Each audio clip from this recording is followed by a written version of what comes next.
Assalamualaikum warahmatullahi wabarakatuh. Waalaikumsalam. Ketemu lagi kita dengan Tok Wan Channel. Encik-encik, tuan-tuan dan puan-puan sekalian, satukan suara, majukan Provinsi Riau. Untuk itu, pada malam hari ini menyangkut masalah apa yang menjadi kerisauan Bupati Meranti, iaitu Saudara M. Adil. Dan beliau nampaknya sangat pugar sekali ungkapan-ungkapan beliau dalam rapat koordinasi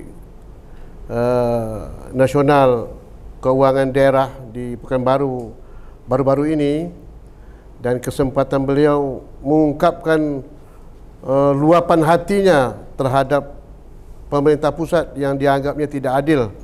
Dalam hal ini tentu yang kena ini adalah Kementerian Keuangan dan juga Kementerian Dalam Negeri. Dan saya nilai ungkapan ini perlu kita luruskan, dan tidak wajar kalau seorang bupati sampai dengan mengungkapkan kalau misalnya Meranti tidak diperhatikan ya, atau tidak mampu pemerintah pusat untuk membiayai pembangunan Meranti, ya mereka serahkanlah saja, atau mereka inginlah bergabung dengan negara Malaysia lah, negara tetangga itu. Tapi kan ini tidak wajar. Kemudian sampai juga beliau ingin menyetop produksi minyak di Meranti itu, kerana dianggap tentang bagi hasil ataupun produksi minyak itu tak sesuai dengan hasil yang didapati oleh Kabupaten Meranti. Dan kata-kata beliau ini sangat menyengat sekali, dan kata saya ini perlu kita luruskan. Kalau soal miskin, betul, Meranti merupakan daerah yang termiskin di Provinsi Riau. Tetapi ini semua terpulang kepada pemerintah daerahnya, bupatinya. Sejauh mana program-program yang disusun yang menyentuh kepada sasaran yang diperlukan Kabupaten Meranti itu yang menjadi prioritas dalam pembangunan sekarang ini. Jadi, kalaupun memang menyangkut anggaran berkurang, APBD kita tidak maksimal, ini kan perlu diadakan pembicaraan, pendekatan dan sebagainya. Apakah dengan pemerintah Provinsi Riau, apakah dengan pusat, ini bisa dilakukan semuanya.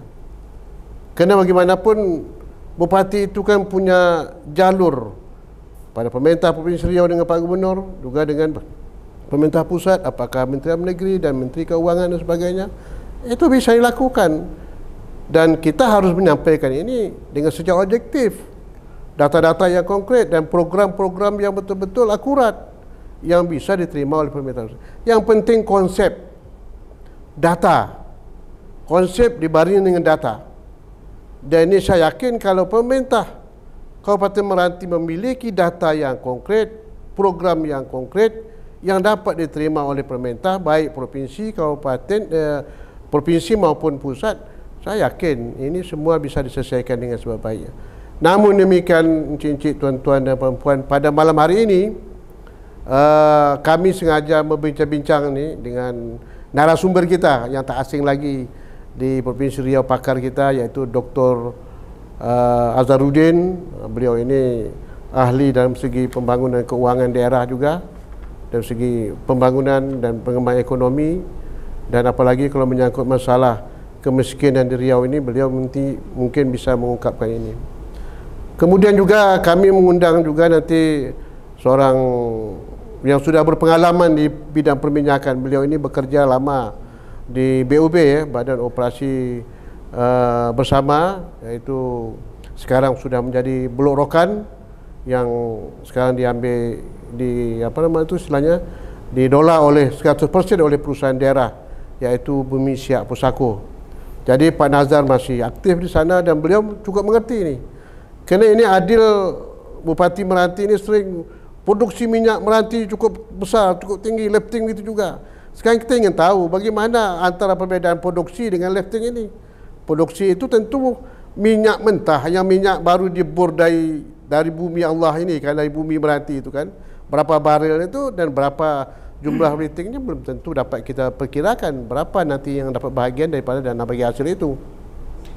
Tapi yang jelas dengan peningkatan produksi akan membawa pengaruh dengan peningkatan lifting juga. Dan ini juga nanti berkaitan dengan harga minyak. Kalau minyak harganya tinggi, ya tentu bahagian dana bagi hasilnya besar. Dengan saya ini sudah diperhitungkan oleh pemerintah pusat. Tapi ini satu berita pada hari ini, saya dapat berita ini dari kementerian, dari kementerian ini, dari Dirjen ya, dari Dirjen Keuangan Daerah. Berita sangat menarik. Ini perlu kita analisa ini. Di mana kelemahan Kabupaten Meranti atau bupatinya sendiri. Berita itu saya baca supaya utuh ini, cincin tuan-tuan pengusaha sekalian. Pemerintah daerah Pemda Kabupaten Meranti tidak merealisasikan sepenuhnya dana transfer daerah pemerintah pusat kepada masyarakat. Ini hebat berita ini. Hingga 15 Desember 2022, dananya bahkan masih tersisa ratusan miliar. Ini ya pula, ini ratusan miliar dana tersisa. Berdasarkan data Direktorat Jenderal Perimbangan Keuangan, realisasi belanja APBD Kabupaten Meranti hingga 15 Desember 2022 baru mencapai 63,76% dari 1,4 triliun. Ini dia ya. Padahal dana transfer ke daerah yang disalurkan telah mencapai 94,76%, sisa mengendap di bank. Jadi pusat sudah menyalurkan dana DBH ini kepada Meranti, tapi uang itu mengendap di bank. Ini luar biasa juga ini. Ini bagaimana sebetulnya ini ya? Kemudian jadi kita bicara TKD-nya. Ini kita juga mendorong Pemda daerah bisa benar-benar melakukan belanja pembangunan, melakukan program-programnya untuk menciptakan kesejahteraan bagi masyarakat. Kata Direktur Jenderal Perimbangan Keuangan Kementerian Keuangan Pusat, yaitu Pak Luki Alfirman di Kementerian Keuangan Jakarta, dikutip hari Senin. Hari ini nih beritanya menarik. Khusus untuk pembayaran DPH migas untuk Kabupaten Meranti, Luki mengatakan pemerintah bahkan telah membayar hingga 105% karena harga minyak mentah juga tengah naik. Hebat. Minyak naik sekarang ni, luar biasa ini. DBH total itu di anggaran Meranti 108 miliar yang sudah direalisasikan, yaitu 208 miliar. DBH total di anggaran Meranti 108 miliar. Yang sudah direalisasikan ialah 208 miliar. Ini kan realisasi 2022 ini kan untuk yang 700 miliar itu, maka yang kami tanya datanya itu dari mana?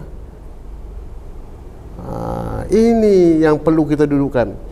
Realisasi belanja sangat dibutuhkan, baik dalam bentuk langsung bantuan sosial maupun melalui berbagai program kerja seperti pembangunan infrastruktur dasar dan lainnya. Hal ini dapat membantu menyelesaikan persoalan kemiskinan yang ekstrim. Data ini diungkap setelah Bupati Meranti Muhammad Adil mengkritisi semakin minimnya dana bagi hasil DPH migas yang diterimanya di daerah tersebut setelah produksi migas di daerah itu terus naik, hingga menyebutkan Kementerian Keuangan hanya berisi setan dan iblis. Katanya di kementerian itu apakah setan atau iblis sama itu tak baik kata-kata itu. Itu tak wajar seorang bupati ngomong begitu. Pada kesempatan yang sama, Direktur Jenderal Bina Keuangan Daerah Kemendagri Agus Patoni menambahkan, dengan catatan ini pemerintah daerah harus mengoptimalkan belanjanya untuk mendorong pemerataan pembangunan di daerahnya, termasuk di Meranti. Banyak cerita ini saudara sekalian. Jadi kesimpulan saya, jadi apa yang dituduh oleh Adil itu kepada pemerintah pusat, yaitu akar menteri, itu tidak benar sebetulnya itu. Sebetulnya pusat sudah cukup memberikan, malah meningkat realisasi daripada DBH untuk Kabupaten Meranti. Tapi mengapa Meranti dikatakan sangat minim sekali APBD-nya dari DBH ini? Oleh kerana itu mari kita perbincangkan pada malam hari ini, baik di segi kemiskinan maupun di segi nanti produksi minyak, dalam dialog kita pada malam hari ini dengan pakar partai kita undang. Dan jangan lupa share, like, komen, dan subscribe. Terima kasih dan saya undang Pak Dr. Azharuddin. Assalamualaikum Pak Azharuddin. Waalaikumsalam. Bagaimana Pak? Kabar Pak? Alhamdulillah sehat. Terima kasih Pak ya. Sama-sama. Nampak letih Pak. Bawa balik. Hah? Balik? Bawa balik dari Dumai. Dari Dumai. Begitu pentingnya malam Dumai ya. Baik, terima kasih Pak. Ya, Pak. Kemudian juga kami undang, ini ananda saya nih, ya, masih muda, energik ya, dan cukup banyak pengalaman. Assalamualaikum Pak Nazar. Waalaikumsalam. Bagaimana Bu Ranti? Alhamdulillah lancar Pak. Lancar Pak ya. Ini sibuk Bu Ranti, gimana nih kita menghadapi Bu Ranti ini nih? Kita diskusikan ya Pak. Dan diskusi ya? Iya, tokoh-tokoh Bu Ranti harus diskusi, harus dibahas, apa namanya di problem solving lah ya, dilakukan bagaimana melakukan upaya ke depan ini untuk membantu bupati kita lah. Jangan sampai dia berteriak sendiri kan. Kita juga harus mendorong pusat bagaimana memperhatikan Meranti. Dan saya selama ini kan Pak Gubernur kita kan cukup perhatian Meranti, Pak Samsuar ya. Pak Gubernur kita kan. Pak Nazar kan cukup apa juga dengan Pak Samsuar. Cukup dekat juga kan. Iya. Baik Pak Nazar, terima kasih Pak Nazar ya. Baik, terima kasih encik-encik, tuan-tuan dan bapak sekalian. Baiklah, kita masuk saja acara pada hari ini, diskusi dan penjelasan dari Pak Azharuddin. Pak Azharuddin. Ya Pak. Yang dikatakan miskin ekstrim Pak ya. Ya. Jadi Meranti itu merupakan daerah miskin ekstrim. Jadi kalau ekstrim itu luar biasa tuh tingkat persentase kemiskinan itu Pak ya. Ya. Di mana kira-kira tuh Pak kendala yang dihadapi kemiskinan? Ini kan bukan waktu masa kabupaten saja Pak. Waktu masa dulu kan Mengkalis. Ya. Dulu kan Kabupaten Meranti ini termasuk Kabupaten Mengkalis. Sedangkan Mengkalis dulu Pak APBD-nya luar biasa Pak. Hampir 4 triliun, 5 triliun Pak ya. Ya. Meranti termasuk Kabupaten Mengkalis. Ya. Kok nggak bisa waktu itu terangkat masalah ini Pak ya? Ya. Jadi Bupati Mengkalis juga tak ada perhatian juga selama ini. Iya tak? Nah kira-kira gitu. Iya, sekarang Pak. Ya. Assalamualaikum warahmatullahi wabarakatuh. Pak Wan yang kami hormati, Pak Nazar dan rekan-rekan sekalian yang berkesempatan hadir. Kalau kita membahas kemiskinan, memang salah satu problem di Riau ini kan bidang pembangunan adalah terkait dengan kemiskinan, Pak. Nah, kalau kita lihat misalnya persentase tingkat kemiskinan yang ada di Riau, posisinya memang tertinggi di Kabupaten Kepulauan Meranti. Itu di atas 25%. Data 2021. Kemudian yang kedua, ketika data 25% itu agak sulit juga saat itu ketika kita misalnya ingin katakanlah melakukan perbaikan percepatan penanggulangan kemiskinan, karena memang belum tersedianya data kira-kira penduduk miskin mana yang harus diintervensi. Ya. Kemudian baru tanggal 22 Oktober di 2022 itu ada data penyerahan data dari Kemenkokesra terkait dengan data P3KE. Jadi data itu terkait dengan data pensasaran percepatan penghapusan kemiskinan ekstrim di 2021. Data 2021. Nah, kemudian isinya diserahkan di 2022. Data ini sebenarnya itu belum bisa digunakan oleh Provinsi Riau secara umum, termasuk Kabupaten Meranti di dalam pengentasan kemiskinan, karena anggaran sudah disusun sebelumnya, Pak. Oh ya gitu ya. Ya. Jadi anggaran sudah disusun sebelumnya. Nah, sementara datanya baru di bulan Oktober. Artinya kalau kita bicara terkait dengan misalnya tadi berapa sih jumlah uang yang mau disediakan dalam rangka pengentasan kemiskinan, kemudian nanti dia bidang-bidang apa saja, kan paling tidak di kemiskinan itu kita bahas ada 7 komponen di dalamnya, Pak. Misalnya terkait dengan di pendidikan, nanti ada di kesehatan, ada infrastruktur dasar, itu ada ketenagakerjaan, ada di pengeluaran dan sebagainya, itu ada paling tidak ada itu. Data ini itu sebenarnya bisa menjadi pangkal cikal bakal dalam rangka misalnya program pengentasan kemiskinan.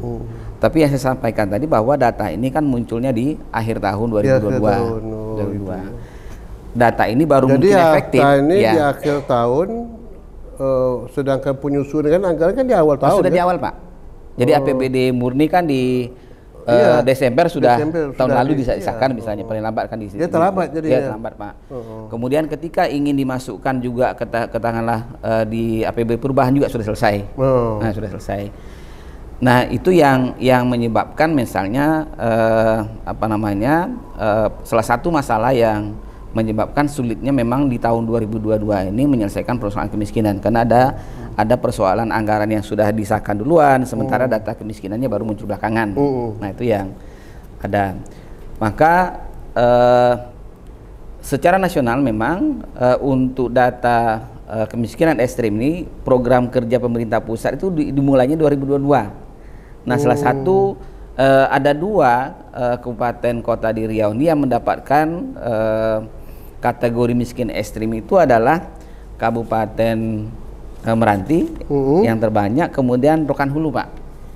Nah, jadi prioritas pembangunan untuk pensasaran penghapusan kemiskinan ekstrim itu di Riau tahun 2022 adalah 2 wilayah itu. Jadi Meranti sama Rokan Hulu.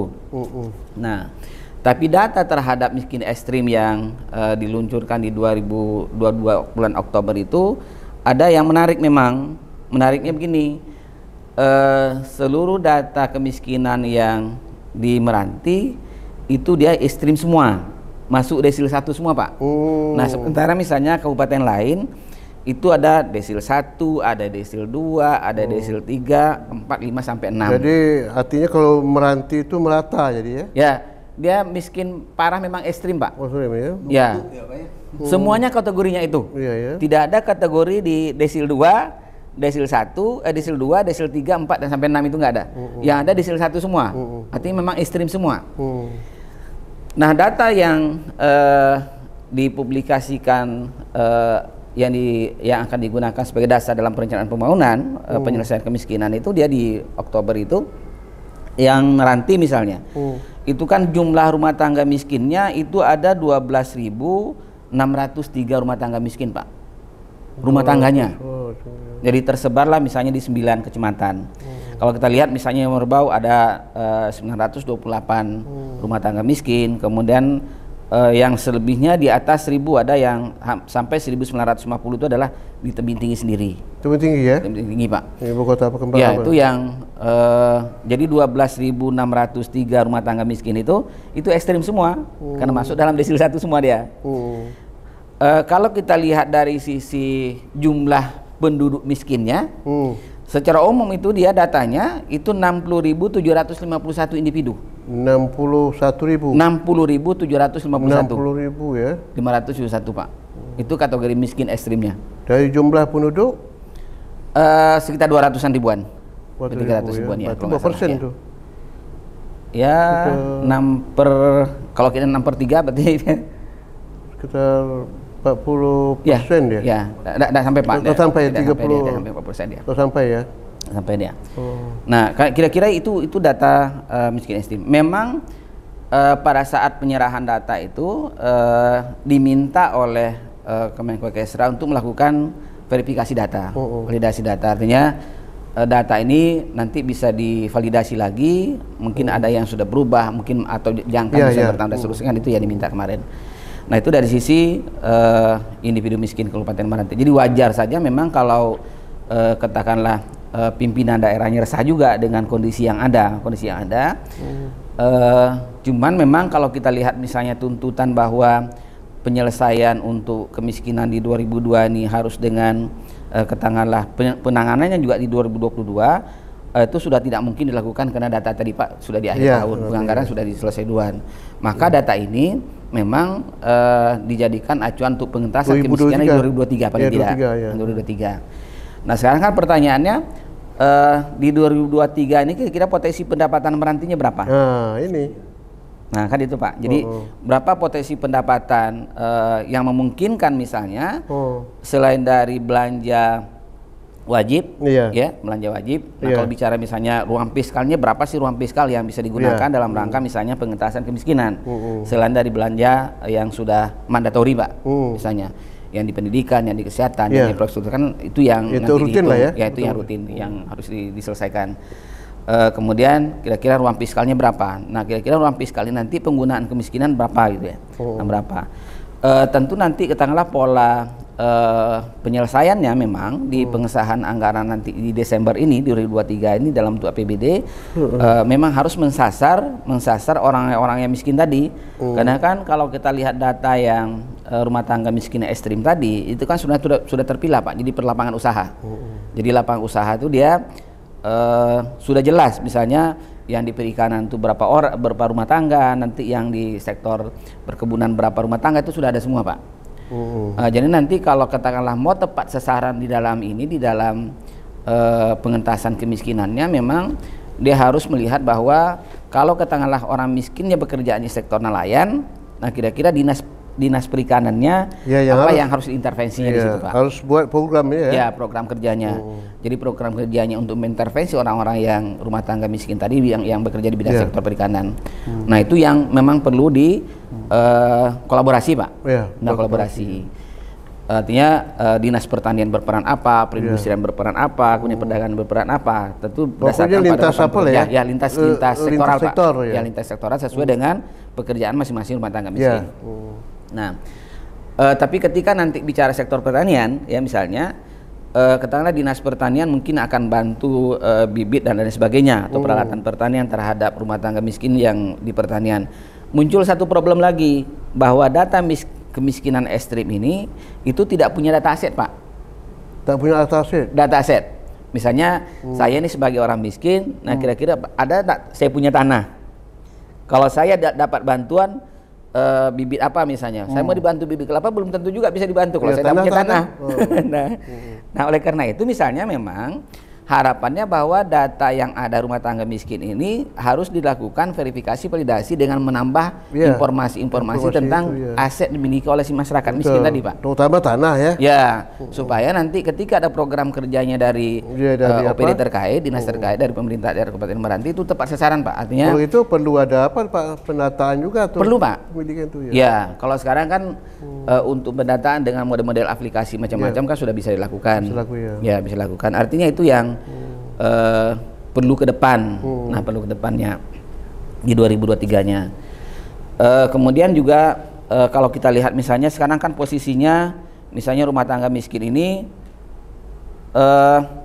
masih banyak misalnya yang rumah milik sendiri itu baru 84%, ada 15% lebih kurang atau 16% lebih kurang itu enggak posisinya tidak punya rumah sendiri Pak. Di rumah ya. Yang miskin tadi. Jadi dari 12.603 itu yang punya rumah milik sendiri itu hanya 10.630. Selebihnya enggak. Itu mereka berada di pelosok Pak. Ya. Nah, kan balik lagi persoalan nanti ketika katakanlah pemerintah ingin membantu rumah layak huni, kalau dia tidak punya tanah mau ditempatkan di rumahnya. Jadi yang problem sekarang ini Pak Azhar Pak. Yang problem sekarang itu mereka dikatakan tak punya rumah tadi. Ya, sebagian, ada 15% lebih kurang Pak. Nah, itu kan apakah secara logika kayak tanah di sana itu kan belum apa lagi Pak? Belum apakah ini tanah milik negara, milik perusahaan, kan tidak tahu kita tuh Pak. Nah, itu dia Pak. Artinya perlu upaya memang dari Kemenko Kesra itu kan berharap ada validasi pendataan, kemudian ada penambahan variabel-variabel kebutuhan lahan masyarakat. Ya, lahan masyarakat. Nah, itu yang mungkin lakukan. Saya kebetulan membantu misalnya di dalam penyusunan RPJM-nya Kepulauan Meranti Pak, yang di periodenya Pak Bupati. Membantu menyusunkan RPJMD-nya, kemudian di 2002 juga membantu menyusunkan RKPD-nya, termasuk yang di 2023 RKPD. Memang hampir seluruh yang menjadi persoalan di Kabupaten Meranti itu sudah tercover di dalam arah kebijakan untuk penyelesaian di dalam RPJMD-nya itu Pak. Nah, memang tinggal nanti bagaimana program dan kegiatan yang dilaksanakan itu dia sudah tepat sasaran Pak. Nah, itu mestinya yang harus ini. Cuma memang tetap saja bahwa data P3KE itu sebagai dasar, tapi tetap harus ada verifikasi dan validasi, menambah informasi di situ Pak. Mestinya ya. Nah, itu kira-kira terkait dengan itu Pak ya. Jadi berarti secara ekstrem kondisi sekarang itu memang masyarakat itu dihadapi oleh kenyataan kehidupan mereka sendiri yang tadi dikatakan tak punya tanah, tak punya rumah, menumpang sebagainya itu masih banyak yang terdapat di Kabupaten 15% dari 12.603 ini yang harus menjadi prioritas mengatasi itu kan dan untuk itu rasa saya memang program ke depan ini Meranti itu bagaimana mengentaskan kemiskinan ini ini dan mengentaskan kemiskinan ini tidak hanya satu sisi saja tapi melakukan suatu berkolaborasi dengan semua dinas yang terkait itu kan. Bersinergi lah kita satu sama lain. Bersinergi Baik, kemudian Pak Azharuddin, kan di provinsi kan ada program juga yang berkaitan untuk mengatasi kemiskinan ini Pak. Dengan memberikan bantuan desa kan cukup besar juga itu. Dan di APBD Kabupaten Meranti juga ada juga itu Pak Ini sejauh mana Pak koordinasi bantuan provinsi dengan kabupaten yang telah diprogramkan itu sehingga tak terjadi overlap gitu Pak? Sekarang kan begini terkait dengan bentuk bantuan apakah dari pusat atau dari provinsi atau dari kabupaten sendiri itu kan tergantung pada model strategi yang digunakan Pak. Kalau kita lihat sekarang kan strategi pengentasan kemiskinan ini paling tidak ada 4. Ada 4. Misalnya salah satu diantaranya adalah pengurangan beban belanja keluarga miskin. Nah, biasanya penanganan ini kan dalam bentuk bantuan kalau yang kita paham misalnya itu paling tidak dia ada kalau pendidikan itu ada bantuan pendidikan misalnya Pak yang kartu kartu pintar Indonesia Pintar dan sebagainya Nah, kalau Pemprov itu ada beasiswa macam-macam yang diberikan misalnya. Terkait dengan kewenangan misalnya ketika di luar kewenangan dia menjadi bantuan khusus Pak bantuan keuangan khusus misalnya itu ada di masing-masing wilayah itu di beban itu. Kemudian misalnya di kesehatan katakanlah adanya kartu Indonesia Sehat misalnya kalau secara nasional, kemudian dengan dana BPJS misalnya Pak yang BPJS juga itu bagian. Jadi bagaimana misalnya mengurangkan beban belanja keluarga miskin itu dengan pendidikan yang didukung oleh pemerintah. Nah, itu yang sifatnya ke rumah tangga miskin atau ke individu miskin misalnya. Ada lagi memang dari sisi kebijakan dalam rangka mengurangkan beban keluarga miskin itu dalam bidang pendidikan itu dia memenuhi mandatori di dana pendidikan misalnya 20%. Nah, kemudian 20% itu kan menyediakan sarpras sekolah. Jadi nanti ketika sarpras sekolahnya mencukupi, artinya jumlah penduduk usia sekolah terhadap ketersediaan ruang sekolah sesuai dengan umur penduduk itu tersedia Pak. Nah, problemnya sampai hari ini memang walaupun sudah dianggarkan 20% misalnya dari dana APBD untuk membangun sektor pendidikan itu belum cukup Pak. Belum cukup. Jadi makanya kalau kita lihat misalnya di Riau termasuk mungkin di Meranti itu ada sekolah-sekolah swasta yang Pak. Ada swasta. Nah, problemnya nanti ketika katakanlah negeri tidak mampu memenuhi kebutuhan sarana pendidikan ini kan swasta. Nah, ketika swasta kan ada uang pembangunan Pak misalnya. Nah, itu juga akan menjadi beban tersendiri lagi bagi keluarga. Ditambah lagi persoalan nanti zonasi misalnya Pak. Dia mau masuk zona A, negerinya sudah penuh, yang bisa mungkin masuk ke swasta, bisa jadi di wilayah itu atau di wilayah lain. Itu juga menjadi problem memang hari ini di Riau secara umum, mulai dari pendidikan dasar sampai menengah. Itu kasusnya begitu. Itu dari sisi bantuan itu memang ada, tapi persoalan memang kemampuan tadi yang masih terbatas Pak. Secara umum. Tapi yang jelas kan yang menjadi beban kabupaten itu kan pendidikan dasar. Pendidikan dasar Pak, SMP. Ya, dari itu menjadi beban. PAUD, SD sama SMP. Tapi kalau menyangkut sekolah menengah atas itu kan provinsi. Provinsi Pak. Nampak saya kan provinsi cukup besar anggaran untuk itu Pak. Malah bukan saja sasaran kepada murid yang dibebaskan dari pungut sekolah, malah guru-guru juga akan ditingkatkan cukup besar juga perhatian provinsi gitu. Kalau memang artinya gini, saya pernah sebenarnya menyampaikan begini, artinya menyampaikan dengan teman-teman di kabupaten bahwa kalau kita ingin membaca berapa sih sumbangsi provinsi terhadap kabupaten kota yang lain, itu kan sebenarnya tidak hanya melihat dari aspek kewenangan. Ya, jadi jangan dianggap bahwa ketika dia SMA itu SMK itu menjadi kewenangan provinsi, tapi dia wilayahnya Meranti, bukan berarti uang itu tidak masuk ke Meranti, masuk Pak. Masuk. Ya, dia tetap masuk Pak. Iya. Misalnya tetap masuk Meranti, karena dia menjalankan kewenangannya, tapi wilayahnya di Meranti. Artinya tetap saja provinsi itu dia mendukung pembangunan di wilayah yang bersangkutan. Sasarannya kepada tetap itu Pak. Bukan untuk yang lain. Bukan untuk yang lain, tetap ke situ dia. Kemudian termasuklah misalnya di antaranya badan usaha milik desa. Di tahun 2019 itu BUMDes itu kan setiap desa di awal 2019 itu kan ada 200 juta per satu BUMDes. Nah, artinya itu juga sebenarnya menjadi bagian dari dukungan provinsi itu terhadap ekonominya wilayah bersangkutan. Ya, tinggal menghitung berapa jumlah desa, kemudian dikali dengan 200 juta, artinya kan itu uang provinsi juga yang masuk ke kabupaten bersangkutan.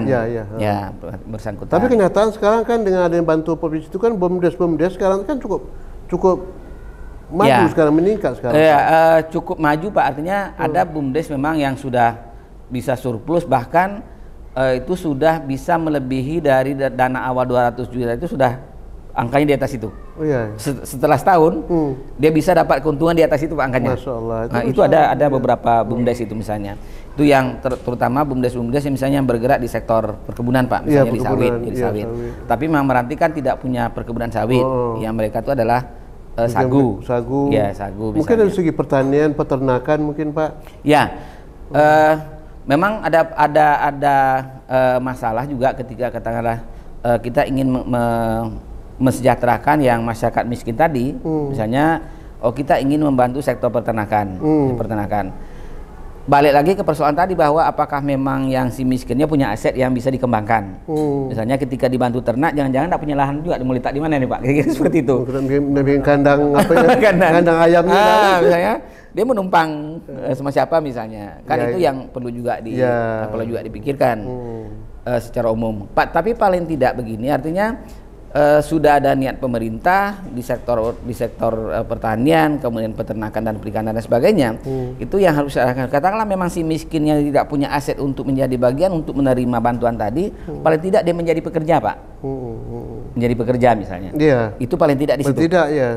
Nah, maka perlu mengkoordinasi, artinya koordinasi yang harus dilakukan itu adalah ketika ada bantuan dari dinas terkait atau apakah dari provinsi atau dari pusat atau dari provinsi atau misalnya kabupaten sendiri, nah kira-kira ini nanti penempatan atau lukus terhadap kegiatan itu di desa mana dan sebagainya, kira-kira berapa orang miskin yang bisa dilibatkan di dalam itu. Berarti perlu mapping lah Pak ya? Perlu mapping Pak. Mapping.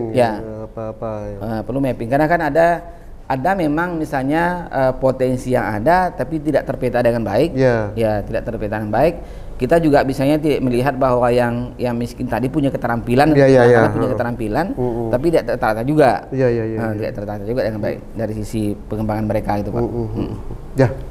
Oke Pak Azhar.